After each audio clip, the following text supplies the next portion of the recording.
Good morning दोस्तांनो. भाकरी खाल्ले का? सकाळ सकाळी नाश्ता करून निघत जा. ये बघा समोर आमचा काळवीट. काळवीट नाही मा सिनियरच्या. सकाळ सकाळी निघलो आपण परत सारांच्या दिशेने. आपली गाडी आलेली आहे साहेबांची. हे बघा कामगार लोक गोकुलधाम सोसायटीमध्ये खूप मेहनतीचं काम करत आहे, साफसफाईचं काम करत आहे. खूप असे लेबर आहे तिथं साफसफाई करणारे, जे इमानदारीने काम करतात. बघू शकता तुम्ही, खूप स्वच्छता आहे इथं या सोसायटीमध्ये. हे ज्या गाड्या दिसतात तुम्हाला, ह्या गाड्या अशा मोकळ्या स्पेसमध्ये पडलेल्या आहे. नवीन नवीन गाड्या आहे, जशी ज्याला डिलिव्हरी पाहिजे तशी त्यांना भेटतात गाड्या. हा रेल्वेचा ब्रिज आहे समोरचा. हावडा ब्रिज तुम्हाला दिसला असेल हा समोरचा.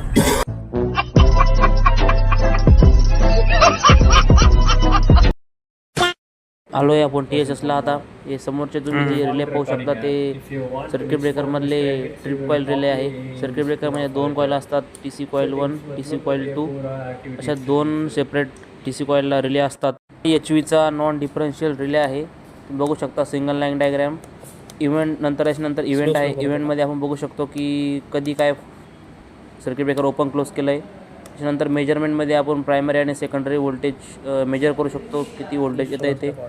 आणि नंतर डिस्टर्बन्समध्ये कधी काय डिस्टर्बन्स आला ते कळू शकतं. सेटिंगमध्ये आपल्याला कोणत्या ॲक्टिव्हिटी आहेत ते चेंज करू शकतो. कॉन्फिगरेशनमध्ये आपण टाईम वगैरे चेंज करू शकतो. इथरनेटने आपण लॉजिकसुद्धा चेंज करू शकतो. त्यानंतर डायग्नॉस्टिक्समध्ये आपण इंटरनल सेटिंग चेंज करू शकतो. त्याच्यानंतर टेस्टमध्ये आपण याचे फंक्शन वगैरे सगळे चेंज करू शकतो. आणि स्टार्टिंगला झटकाळणार नाही, कपडाच गोटी येईल तुमच्या पार. समझे ना आप? लेकिन सुन के अच्छा लगा.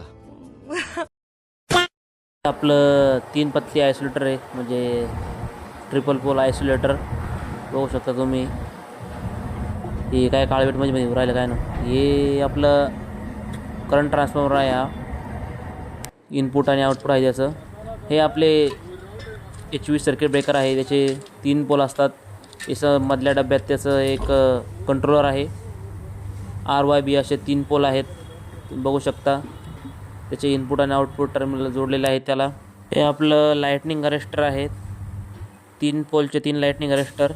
हे आपलं आयसोलेटरचा बॉक्स आहे, कंट्रोलिंग बॉक्स. हा वर गेलेला रॉड आहे जो मोटरला कनेक्ट होऊन आयसोलेटर ओपन क्लोज होतं. बघू शकता तुम्ही. त्याला वरच्यावर ग्रेसिंग करावं लागते. हा आहे आपला सर्च काउंटर. आता सध्या जो खराब झालेला आहे, किती वेळा वीज पडली ते याच्यावर दर्शवतं. हे आपली HV साईड आहे. याच्यामध्ये काही कनेक्शन बाकी आहेत.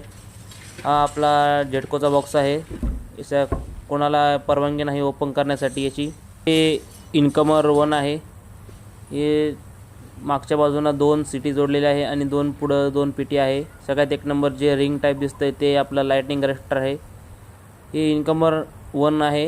याचा खूप मोठा असा आवाज येतो, पण आत्ता नेमकी याचा आवाज याच्यात येत नाही आहे मोबाईलमध्ये. बघू शकता तुम्ही. याचं इरेक्शन पूर्णप्रमाणे झालेलं आहे. हे आपलं अर्थपीट आहे. बघू शकता प्रत्येक इक्विपमेंटला सेपरेट अर्थपीट असते. हे अर्थपीट चेंबर आहे. त्याच्यावर झाकण ठेवण्यासाठी हे असतं. सगळं सिमेंटचं असतं हे. आणि तुम्ही बघू शकता हे PT आहे, सिंगल पोल PT, फक्त वर एक कनेक्शन करण्यासाठी. हे लाईटनिंग अरेस्टर आहे, 220 kV लाईटनिंग अरेस्टर.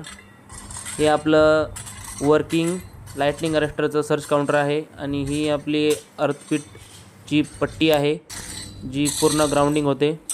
हे टँक आहे, खाली जमिनीत गाडलेले असे टँक आहे. ते ऑइल साठवण्यासाठी, जे स्कॉट ट्रान्सफॉर्मरपासून ऑइल येतं ते साठवण्यासाठी. बघू शकता तुम्ही. हे 55 kVचं लाईटनिंग अरेस्टर आहे जे समोर बघू शकता. त्याच्या खाली सर्च काउंटर आहे, जे विजा पडलेल्या मोजण्यासाठी, किती वेळ वीज पडली ते मोजण्यासाठी. हे आपला CT आहे, 55 kVचा CT आहे हा. याची रेटिंग पण नेम प्लेटवर दिलेली आहे.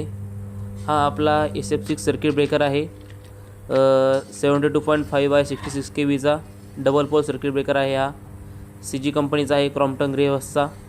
बघू शकता तुम्ही. याच्यामध्ये नायट्रोजन गॅस फिल केलेला असतो, म्हणून याला सल्फर हेक्साफ्लोराईड म्हणतात. हा डबल पोल आयसोलेटर आहे. सध्या हा रनिंग कंडिशनमध्ये आहे.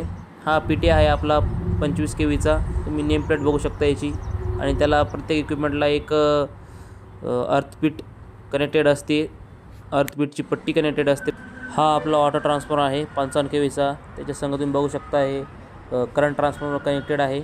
असे 4 ऑटो ट्रान्सफॉर्मर 55 55 55 55 असे 4 ऑटो ट्रान्सफॉर्मर कनेक्टेड असतात. काही बॅकअपसाठी कनेक्टेड असतात, तर काही स्टार्टिंगला प्रायोरिटीसाठी कनेक्टेड असतात. प्रत्येक ऑटो ट्रान्सफॉर्मरला 2 सिटी जोडलेल्या असतात, बघू शकता तुम्ही.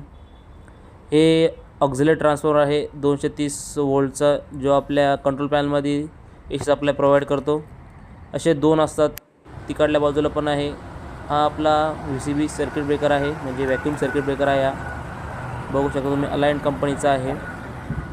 याला पण अर्थपीटची पट्टी कनेक्टेड आहे. ही व्हॅक्यूम बॉटल आहे, जे तुम्ही बघू शकता, झूम केलेलं आहे बघा. ही व्हॅक्यूमची बॉटल आहे, जो आर्क कमी करण्यासाठी मदत करते.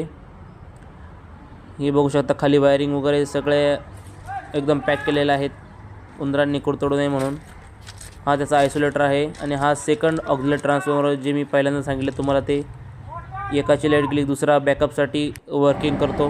हे आपले स्कॉट ट्रान्सफॉर्मरच्या HV आणि LV वायंडिंग आहेत, जे बॅकअपसाठी ठेवलेले आहेत. काही फॉल्ट आला तर चेंज करायला.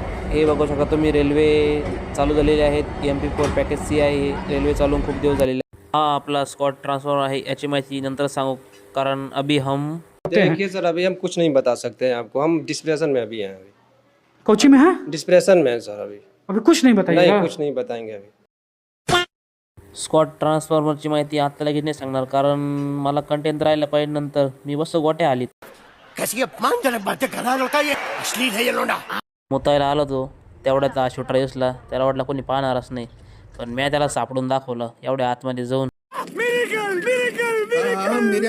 1 week later. चला आता रूमकडे प्रस्थान करायची वेळ झालेली आहे. आपली गाडी पण आलेली आहे. सगळे असे रापार चाललेले आहे. रूमवर जायची ओढ लागलेली आहे. आलो आहे आपल्या सोसायटीजवळ. तुम्ही समोर पाहू शकता मेडोज. तो guys, like, share and Pakara, Saraka, Sabarakarai, Saraka, whatever.